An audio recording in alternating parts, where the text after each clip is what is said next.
ॐ स्थापकाय च धर्मस्य सर्वधर्मस्वरूपिणे अवतारवरिष्ठाय रामकृष्णते नमः। प्रथमेই ठाकुर मा स्वामीजीর চরণে আমার আন্তরিক প্রণাম। শ্রীরামকৃষ্ণ বেদান্ত মঠের সকল সন্ন্যাসী ও ব্রহ্মচারী বৃন্দকে আমার আন্তরিক প্রণাম এবং উপস্থিত ভক্তমণ্ডলীকেও জানাই আমার শ্রদ্ধা ও প্রণাম। আমরা প্রতি মাসের প্রথম সপ্তাহে শুক্রবার শ্রীরামকৃষ্ণ মহিমা আলোচনা শুনি, আর চতুর্থ বৃহস্পতিবার শ্রী শ্রী মাতৃ মহিমা আলোচনা হয়। আজকের সেই হিসেবে আমাদের শ্রীরামকৃষ্ণ মহিমা আলোচনা করার কথা। শ্রীরামকৃষ্ণ মহিমা অনন্ত অপার।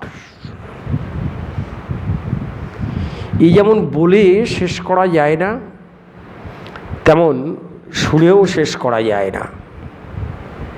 কিন্তু মজার বিষয়টি হলো, যারা মন প্রাণ দিয়ে আন্তরিকতার সঙ্গে শ্রীরামকৃষ্ণ মহিমা শ্রবণ করবেন, তারা অমৃত ফল লাভ করবেন, এমনটাই বলা হয়েছে। এটা শুনেছিলাম বেলুড় মঠের একজন বিদগ্ধ পণ্ডিত সন্ন্যাসী,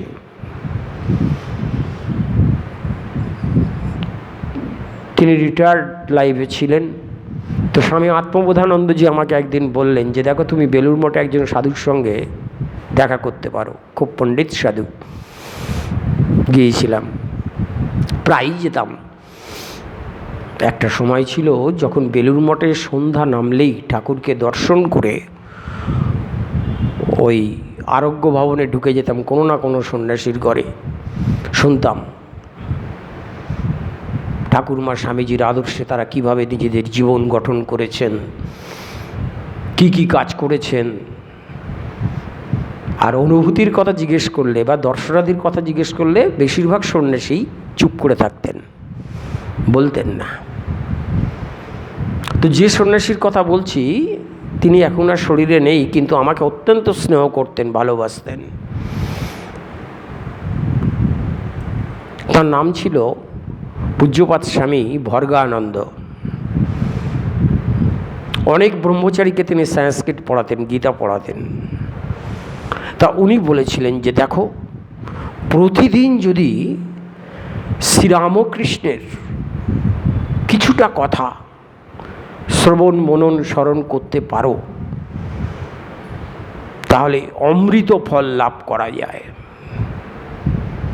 তাই বলেছিলাম, মহারাজ নিশ্চয়ই আপনিও লাভ করেছেন। উনি একেবারে খুব সপ্রতিভভাবে বলেছিলেন, নিশ্চয়ই, শুধু আমি একা কেন, সন্ন্যাসী, ব্রহ্মচারী, গৃহী, ভক্ত কেউই বাদ যাবে না যারা ঠাকুরের কথা শুনবে। আর আপনাদের যে অমৃত ফল লাভ হচ্ছে সেটা আপনাদেরকে দেখলেই বোঝা যায়। না হলে এই সন্ধ্যাবেলায় কেন রোজ এখানে আসেন? কিছু তো পান, কি পান? মানসিক শান্তি পান, আনন্দ পান। এই মানসিক শান্তি আনন্দ লাভের জন্যই আমাদের শ্রীরামকৃষ্ণকে আত্মসমর্পণ করতে হবে। এইটি হচ্ছে একমাত্র কথা। কারণ শ্রীরামকৃষ্ণ হচ্ছেন আনন্দের খনি, চির আনন্দ। শ্রীরামকৃষ্ণকে যারা ধরে আছেন, শ্রীরামকৃষ্ণ, মা সারদা, স্বামী বিবেকানন্দ ভাব আন্দোলনের সঙ্গে আজকে সারা বিশ্ব ওতপ্রোতভাবে জড়িত। এবং যত দিন এগোচ্ছে, সামনের দিকে যাচ্ছে, বিশ্বব্যাপী মানুষ তত বেশি করে ঠাকুরমা স্বামীজির প্রতি চুম্বকের মতো আকৃষ্ট হচ্ছেন। সোশ্যাল মিডিয়া যারা আপনারা ব্যবহার করেন তারা দেখবেন কীভাবে শ্রীরামকৃষ্ণ রথটি সারা পৃথিবী কাঁপিয়ে বেড়াচ্ছে, দাপিয়ে বেড়াচ্ছে। এতেই আমাদের আনন্দ, কারণ এত মানুষ ঠাকুরকে ভালোবেসে ঠাকুরের শরণ নিচ্ছে, এ তো কম বড় কথা নয়।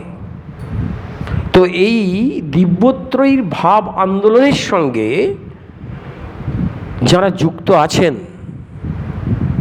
আপনারাও আছেন, তাদের কাছে বছরের বেশ কয়েকটি দিন অত্যন্ত তাৎপর্যপূর্ণ আধ্যাত্মিকভাবে। যেমন 1 জানুয়ারি কেন বিখ্যাত, কেন আমাদের কাছে এই দিনটি অত্যন্ত তাৎপর্যপূর্ণ, নতুন করে বলার নেই, আপনারা সবাই জানেন।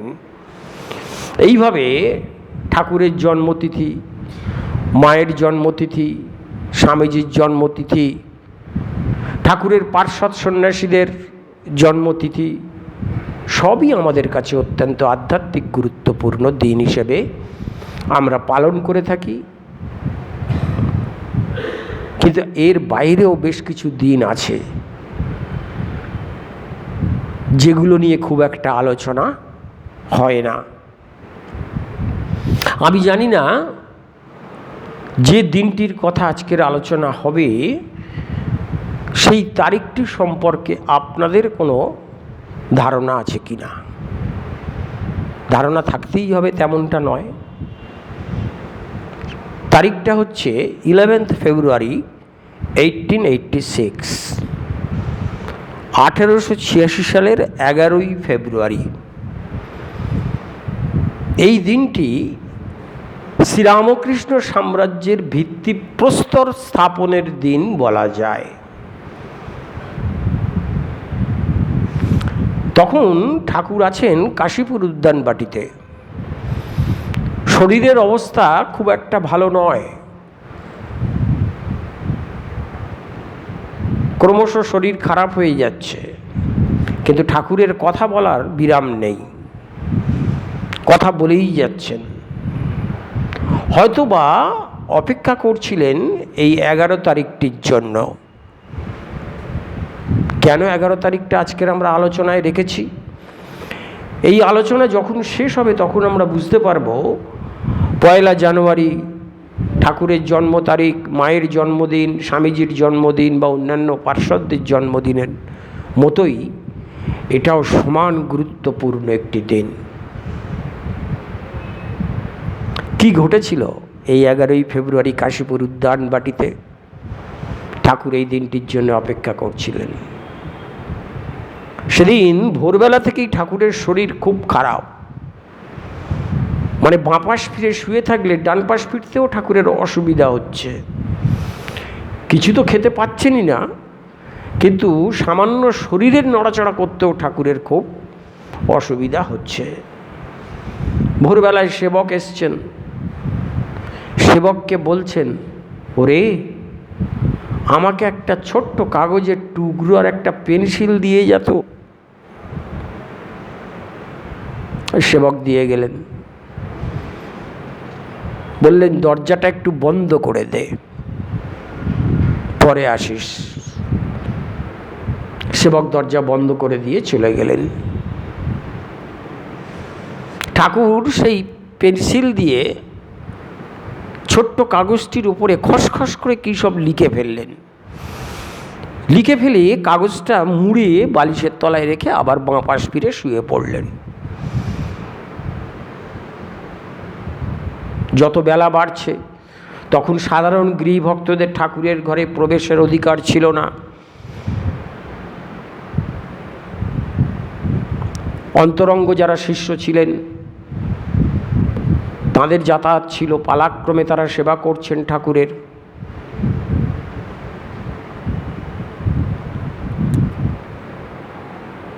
বেলা যেই একটু বেড়েছে, ঠাকুরকে দেখা গেল এপাশ থেকে ওপাশ করছেন, এপাশ ফিরছেন ওপাশ ফিরছেন, কখনো একটু হাতে ভর দিয়ে উঠে বসছেন, আবার শুয়ে পড়ছেন। মনে হচ্ছে যেন কারুর আসার অপেক্ষায় ঠাকুর সময় গুনছেন। দু একজন এসে ঠাকুরের ঘরে বসে আছে মাথা নিচু করে, ঠাকুর কোনো কথা বলছেন না। এমন সময় দরজা দিয়ে ঢুকলেন নরেন। নরেনকে ঢুকতে দেখেই ঠাকুর তড়াক করে লাফিয়ে উঠলেন। কে বলবে সকাল থেকে পাশ ফিরতে যাওয়ার অসুবিধা হচ্ছিল, সকাল থেকে যিনি কিছু খাননি।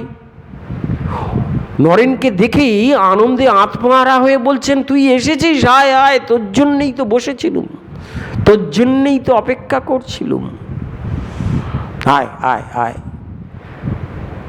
নরেন কাছে যেতেই ঠাকুর বালিশের তলা থেকে ওই ছোট্ট কাগজের টুকরোটি নরেনের হাতে দিলেন, দিয়ে বলছেন, পড়ে ফেল দেখি।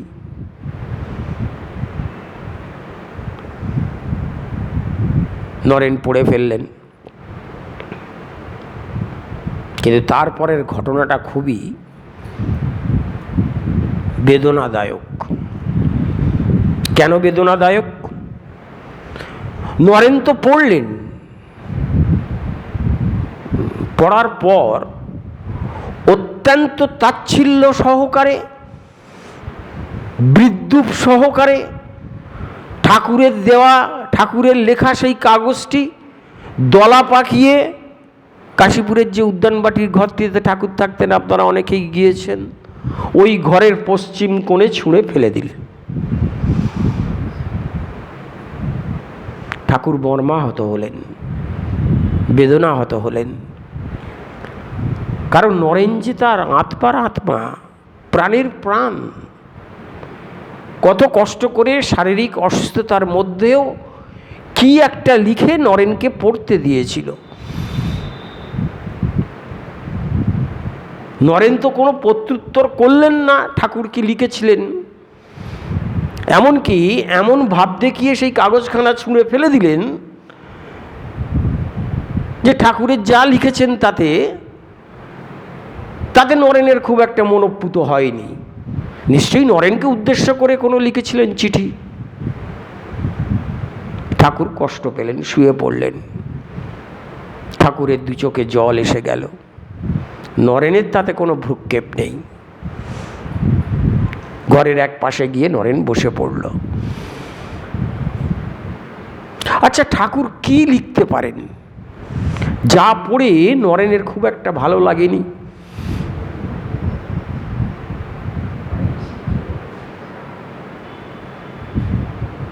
আমরা জানতে পারতাম না। কোনো দিনই এই ছোট্ট চিঠিটা উদ্ভাসিত হতো না জগতের মানুষের কাছে, কারণ নরেন তো এ বিষয়ে কোনোদিন কিছু বলেননি। ঠাকুর কি লিখেছিলেন না ঠাকুর কাউকে বলেও যাননি। যে সময়ে ওই ঘরে এই ঘটনা ঘটছে, ঠিক সেই সময় ঘরে একজন মানুষ উপস্থিত ছিলেন, ঠাকুরের ভক্ত। তিনি সমস্ত কথা শুনেছেন, এমনকি নরেনের ওই যে কাণ্ডখানা কাগজটা ছুঁড়ে ফেলে দেওয়া, সেটাও তিনি লক্ষ্য করেছিলেন। শুধু তাই নয়, তিনি নিজেও কষ্ট পেয়েছিলেন। সবাইয়ের অজান্তে অদৃশ্যে ঘরের মধ্যে ৩-৪ জন ছিলেন। তিনি আস্তে করে গিয়ে ওই কাগজের দলা পাকানো কাগজের টুকরোটা নিয়ে নিজের পকেটে ঢুকিয়ে দিয়েছিলেন।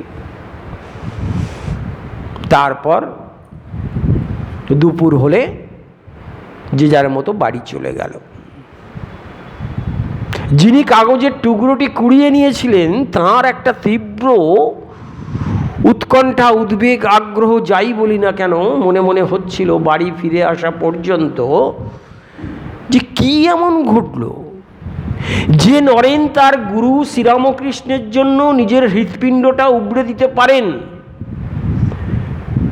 যে নরেন বাটিতে জমিয়ে রাখা ঠাকুরের ক্যান্সার রোগের কাশতে কাশতে রোগ, থুতু, কফ, অক্লেশে গলাধ্যকরণ করতে পারেন, খেয়ে নিতে পারেন। সেই নরেন কেন এমন ব্যবহার করলেন ঠাকুরের সঙ্গে, এটা জানতেই হবে। নিশ্চয়ই ওই কাগজে সেই রহস্যের সমাধান আছে। বাড়িতে গিয়ে আগে সেই কাগজটা খুললেন, খুলে অবাক হয়ে গেলেন। কি লেখা আছে সেখানে? সেখানে লেখা ছিল, যদিও ঠাকুর ইংরেজিতে লেখেননি, বাংলাতে লিখেছেন, কিন্তু পরবর্তীকালে স্বামীজি এ কথাটা বলেছিলেন অনেক পরে। ঠাকুর লিখেছিলেন, Naren will teach the world both at home and abroad with his thundering voice. ঠাকুর লিখেছিলেন, নরেন শিক্ষা দিবে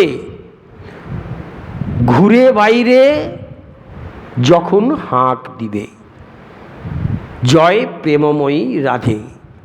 আর একটা ময়ূরের ছবি এঁকেছিলেন সেই কাগজে। এর বাইরে ঠাকুর আর কিছু লেখেননি। নরেন শিক্ষা দিবে, এইটা ঠাকুর একটা ভবিষ্যৎবাণী করেছিলেন। এই কথাটি নরেনের হয়তো সেই মুহূর্তে পছন্দ হয়নি, কারণ নরেন তখন একদিকে তার সাংসারিক আর্থিক অনটন, আর একদিকে ঠাকুরের রোগ, ভয়ঙ্কর রোগ। ডাক্তার জবাব দিয়ে দিয়েছে এই রোগ সারবে না। এই দুই চিন্তার মধ্যে সমস্যা জর্জরিত ছিলেন নরেন। তাই এই কথাটির গুরুত্ব তিনি উপলব্ধি হয়তো সঠিকভাবে করতে পারেননি। আবার হয়তো এটাও তিনি ভেবেছিলেন যে ঠাকুর তো মাঝে মধ্যে এই ধরনের হালকা অনেক কথা বলে থাকেন, কিন্তু আমি সারা পৃথিবীর লোককে শিখিয়ে দেব, সেই যোগ্যতাই বা আমার কোথায়?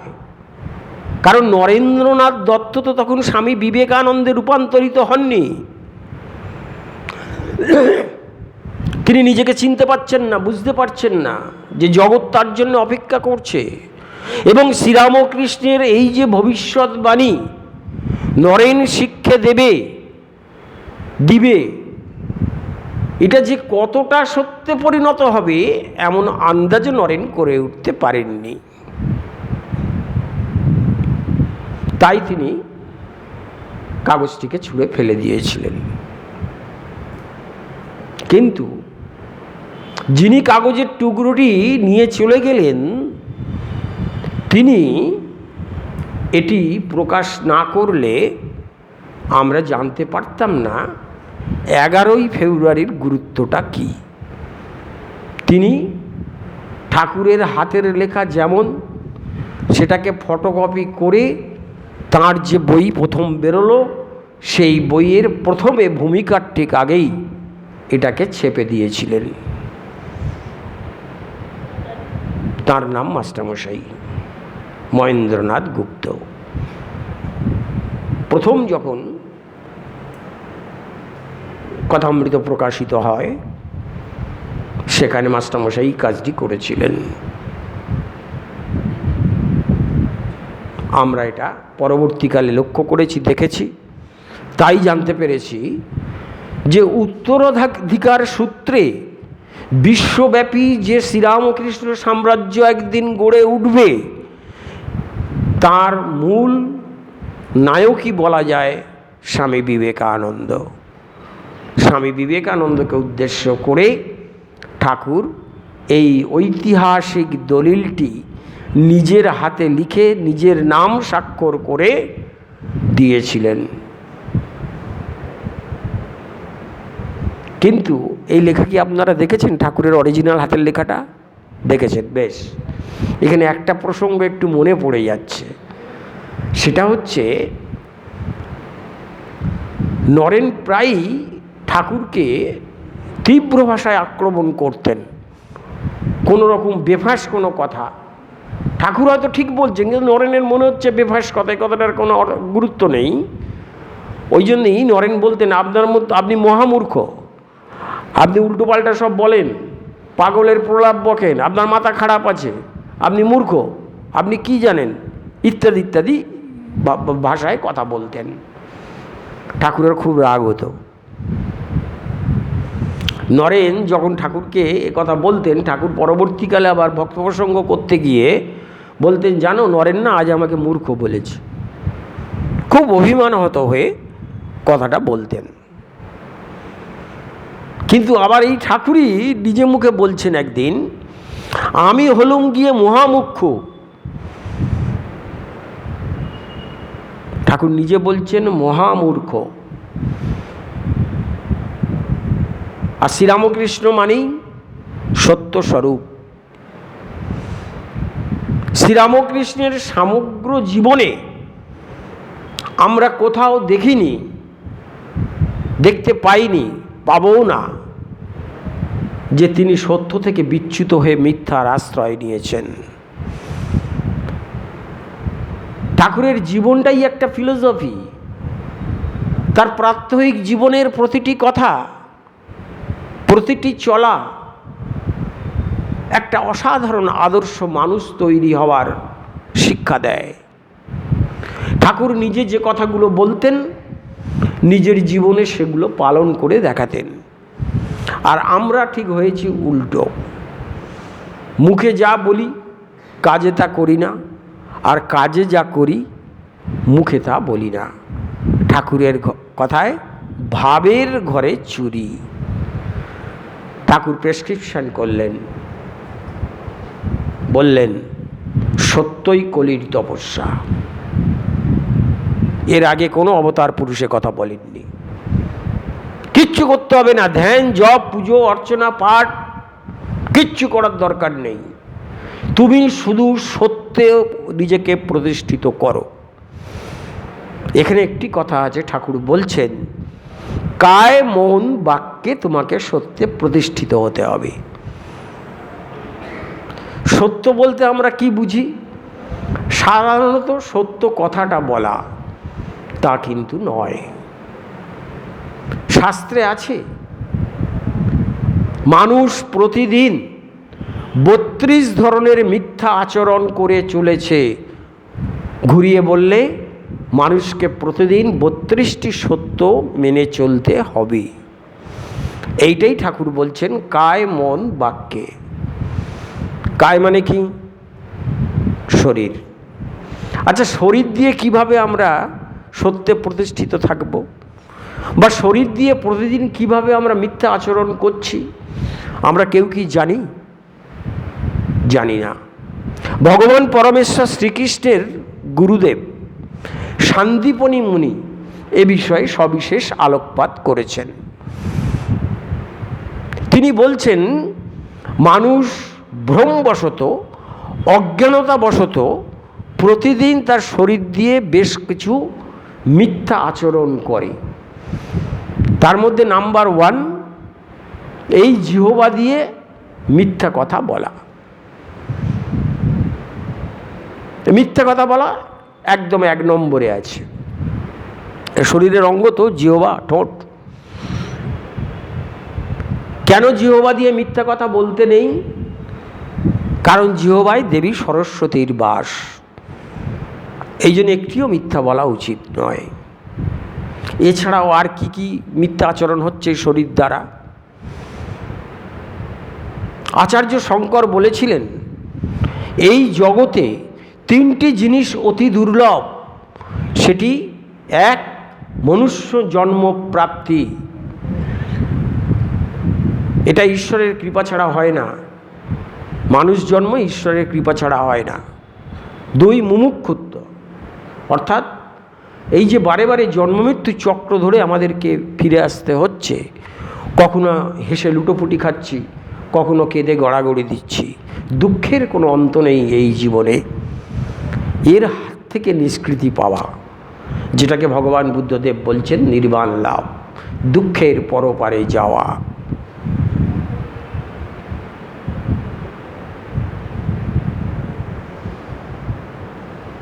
এর প্রধান কারণটাই হচ্ছে যে ভগবানের কৃপাটা হচ্ছে মানুষের মধ্যে মনে যখন জাগছে যে আমাকে আর জন্মাতে হবে না, আমি মুক্তি চাই। এটা জাগবে মানুষের মনে কখন? যখন ঈশ্বর কৃপা করবে, তবেই জাগবে, নচেত হবে না। আমার টাকা চাই, গাড়ি চাই, বাড়ি চাই, এটা মানুষের স্বাভাবিক প্রবৃত্তি, মানসিক বাসনা অটোমেটিক্যালি তৈরি হবে।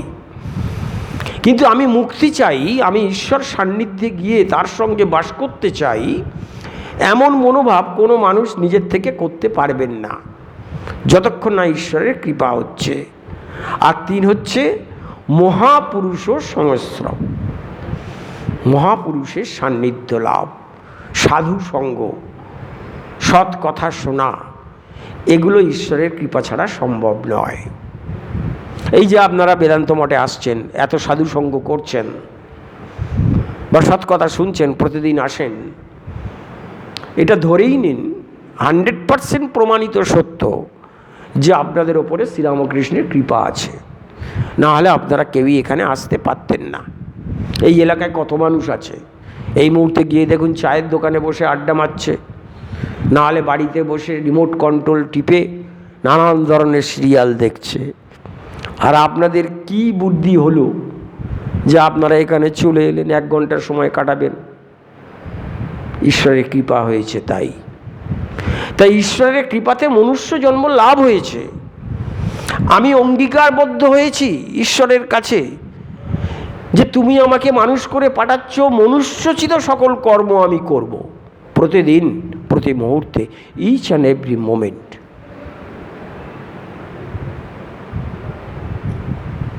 তাহলে এই ঠোঁটা জিহ্বা দ্বারা প্রতিদিন আমাকে ঈশ্বরের নাম স্মরণ মনন করতে হবে।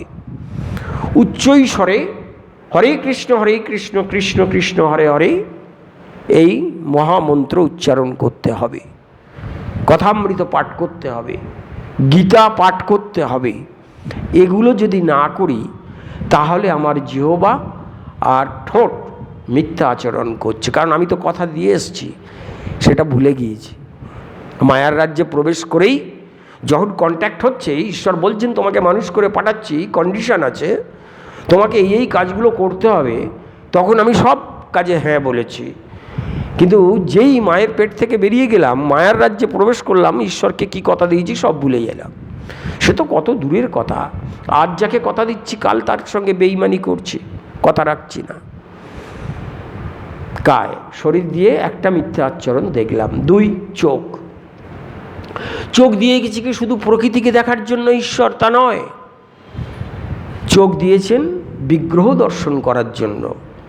প্রতিদিন বিগ্রহ, দেবদেবী, এদের ছবি দর্শন করতে হবে এই চোখ দিয়ে। এই চোখ দিয়ে কথামৃত পড়তে হবে, এই চোখ দিয়ে মহাভারত, রামায়ণ, গীতা, ভাগবত এসব পড়তে হবে।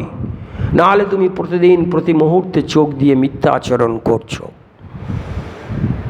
কান দিয়ে ঠাকুরের কথা শুনতে হবে, নাহলে তুমি কান দিয়ে মিথ্যা আচরণ করছো। সারাদিন নানান কথা শুনলে কিন্তু ঈশ্বরের কথা শুনলে না, তার মানে তুমি কান দিয়ে মিথ্যা আচরণ করছো। হাত দিয়েছে শুধু খাওয়ার টাকা গোনার জন্য নয় ঈশ্বর, এই হাত দিয়ে দেব অর্চনা, দেব পূজা করার জন্য। তা যদি তুমি প্রতিদিন না করো তাহলে তুমি মিথ্যা আচরণ করছো। পা দিয়েছেন শুধু অফিসে যাওয়ার জন্য নয়, হেঁটে চলা বেড়াবার জন্য নয়, সাধু সঙ্গ করতে যাওয়ার জন্য, বিভিন্ন তীর্থ দর্শন করতে যাওয়ার জন্য। না হলে তুমি পা দিয়ে মিথ্যা আচরণ করলে এই জীবনে। শান্তিপুনি মুনি বলছেন এইভাবে শরীর দিয়ে মানুষ প্রতিদিন মিথ্যা আচরণ করে চলেছে। ঠাকুর ওই জন্যই বলছেন কায়, মন, বাক্য, এই 3টের দ্বারা সত্যে প্রতিষ্ঠিত হতে হবে। তাহলে কি হবে? ঠাকুর বলছেন তুমি ভগবানের কোলে শুয়ে থাকবে। মিথ্যা কোনোভাবেই আচরণ করা যাবে না। আর এখন মোবাইল ফোন হয়তো মিথ্যা বলা অনেক সহজ হয়ে গিয়েছে। আমি বিবেকানন্দ সোসাইটিতে আমার ভাষণ আছে, আমি আসছি, বাসে বসে আছি, ঠিক পাশের সিটে লেডিস সিট, সেখানে একটি মেয়ে বসে আছে, তার একটি ফোন এসছে। বাসটা তখন শ্যামবাজারের সিগন্যালে দাঁড়িয়ে গিয়েছে, মেয়েটির ফোন এসছে। তা ফোনে বলছে, হ্যালো, আমি এখন বালিতে আছি, ফিরতে ঘন্টাখানেক সময় লাগবে। ওপার থেকে, ফোনের ওপার থেকে কেউ জিজ্ঞেস করেছে, কোথায় আছিস? বাড়ি থেকে হতে পারে, মাও হতে পারে, বাবা হতে পারে, বন্ধু বান্ধব হতে পারে। শ্যামবাজারে সে অবস্থান করছে, কিন্তু সে বলছে আমি বালিতে আছি। এটা আপনারাও খেয়াল করে দেখবেন, মোবাইলে মিথ্যে খুব বলা যায়, কেউ তো ধরতে আসছে না। মানুষ ক্রমশ এই কলিযুগে মিথ্যাশ্রয়ী হয়ে যাচ্ছে। এই আকছাট ঘটে, দেখেছি আমি, মোবাইলে প্রচুর মিথ্যে কথা চালাচালি হয়, তখন খুব হাসি পায়। আহা, এই অসাধারণ সাধারণ জীবন পেয়েও কিভাবে নষ্ট করে চলেছে মানুষ। কায় মন দিয়ে সত্যে প্রতিষ্ঠিত হতে হবে, অর্থাৎ মন সবসময় ঈশ্বরে থাকবে। যদি ঈশ্বরে না থাকে তাহলে তুমি মিথ্যা আচরণ করছো। আর বাক্য মানে কথা বিনিময়, একটাও মিথ্যা বলা যাবে না। এইবারে আপনারা বাড়িতে গিয়ে আজকে নিজেদেরকে একটা সেলফ অ্যাসেসমেন্ট করবেন যে শরীর, মন আর বাক্য দিয়ে প্রতিদিন আমরা সত্যে পথে থাকতে পারছি কি না। যদি থাকতে পারি তাহলে ঠাকুরের প্রেসক্রিপশন অনুযায়ী ওষুধ খাচ্ছে, ফল হবে। কি ফল হবে? ঈশ্বর দর্শন হবে। আর যদি এই 32 প্রকার মিথ্যা আচরণ থেকে নিজেদেরকে বার করতে না পারি আমরা, তাহলে যতই জপ করি, যতই ধ্যান করি, যতই সেবা কাজ করি, আর যাই করি না কেন, এই জীবনে আর কিছু হলো না। এই জন্যেই ঠাকুর বলেছিলেন, সত্যই কলির তপস্যা।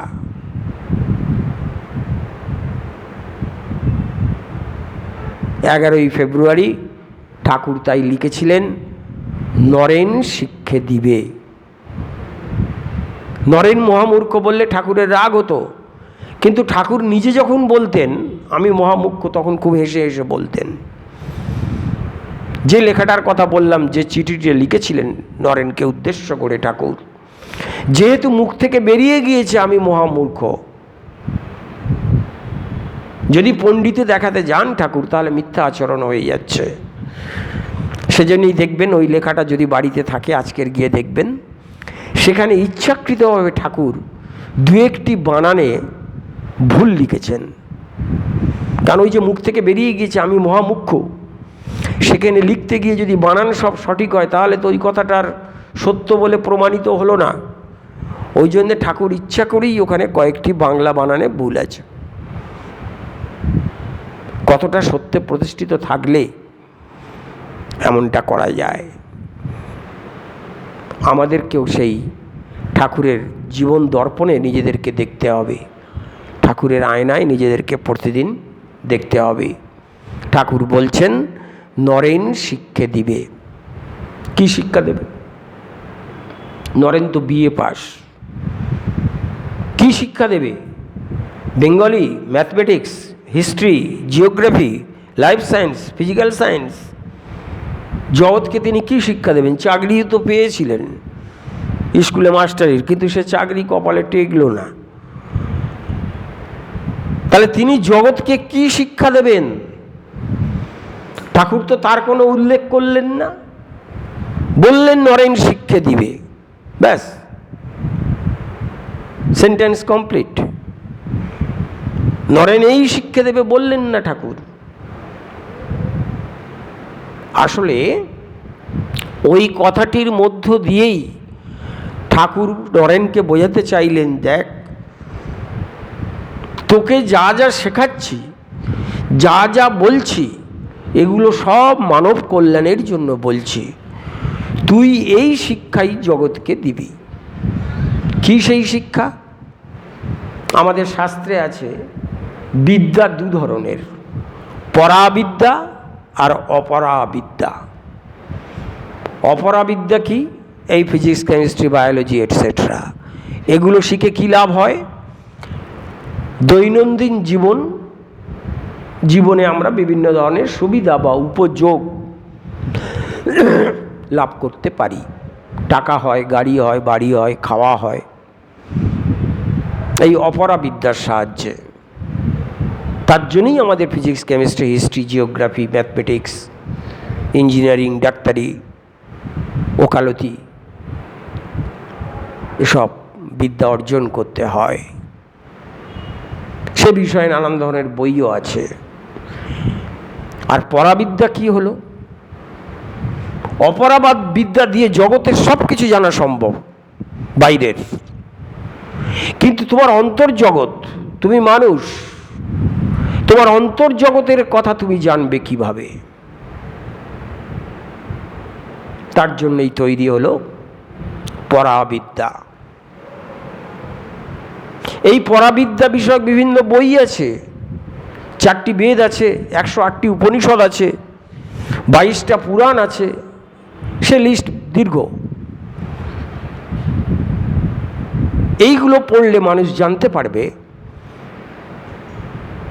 যে আমি কে, কোথা থেকে এলাম, এই বারে বারে আসছি, ভেসে ভেসে চলে যাচ্ছি, এর থেকে মুক্তির পথ কী, এগুলো ফিজিক্স, কেমিস্ট্রি, বায়োলজি বইতে পাওয়া যাবে না। এগুলোর জন্যই পরাবিদ্যার প্রয়োজন। এই পরাবিদ্যার শিক্ষা দেন গুরু শিষ্যকে। জগৎগুরু শ্রীরামকৃষ্ণ এই শিক্ষা দিয়েছিলেন নরেনকে। আর নরেন এই শিক্ষা নিয়ে আমেরিকার মাটিতে আণবিক বোমার মতো ফেটে পড়েছিলেন। এই শিক্ষা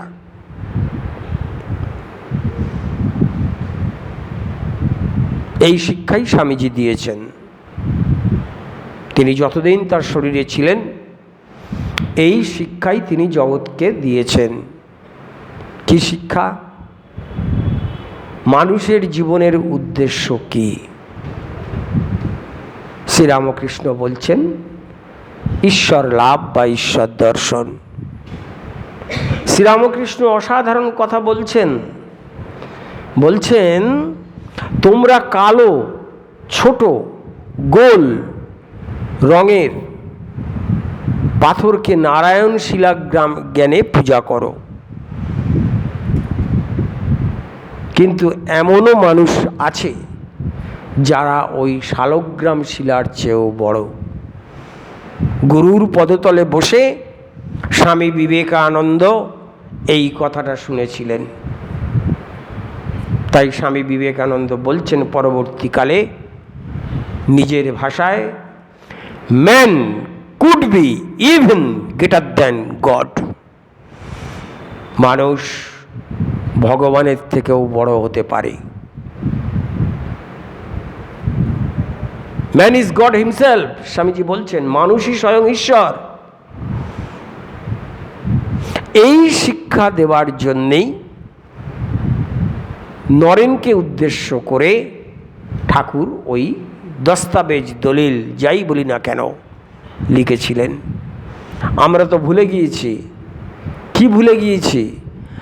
আমাদের জীবনের প্রকৃত উদ্দেশ্য কি, আমাদের জীবনের প্রকৃত স্বরূপ কি, এগুলো আমরা ভুলে গিয়েছি। আমরা সবাই মনে করি আমি মিসেস দত্ত, আমি মিসেস মুখার্জি, মিস্টার ব্যানার্জি ইত্যাদি, কিন্তু এগুলো আমাদের অরিজিনাল আইডেন্টিটি নয়। আমাদের অরিজিনাল আইডেন্টিটি কি, আমাদের প্রকৃত স্বরূপ কি? Man is god himself. মানুষ স্বয়ং ঈশ্বর, এমনকি ঈশ্বরের থেকে বড় কোথাও কোথাও হয়ে যায়। এই শিক্ষা দেওয়ার জন্যেই ঠাকুরের অবতীর্ণ হওয়া, সপ্তর্ষি মণ্ডল থেকে স্বামীজির আসা, বৈকুণ্ঠ ধাম থেকে মা শারদার আসা। তাঁরা এসেছেন, তাঁরা শিক্ষা দিয়েছেন, আজও আমাদের সঙ্গে রয়েছেন, ভবিষ্যতেও থাকবেন। কিন্তু প্রশ্ন হচ্ছে আমাদের নিজেদেরকে করতে হবে। আমরা এত কথা শুনছি ঠাকুরমা স্বামীজির, আমরা এত বই পড়ছি, কিন্তু সেই সমস্ত কথাগুলো আমরা আমাদের জীবনে ইমপ্লিমেন্ট বা প্রয়োগ করতে পারছি কি না। যদি প্রয়োগ করতে পারি তাহলে দেখব আমাদের জীবনটা ক্রমশ পরিবর্তিত হচ্ছে। জীবনে কোনো দুঃখ থাকছে না, হতাশা থাকছে না, যন্ত্রণা থাকছে না, ব্যথা থাকছে না, কিছুই থাকছে না, থাকছে শুধু আনন্দ। নিজের জীবন সত্তাটাই হয়ে উঠবে আনন্দময়, যদি ঠাকুরমা স্বামীজির শিক্ষা আমরা আমাদের জীবনে প্রতিটি মুহূর্তে কাজে লাগাতে পারি। সকলে খুব ভালো থাকুন, আনন্দে থাকুন। নমস্কার, ধন্যবাদ।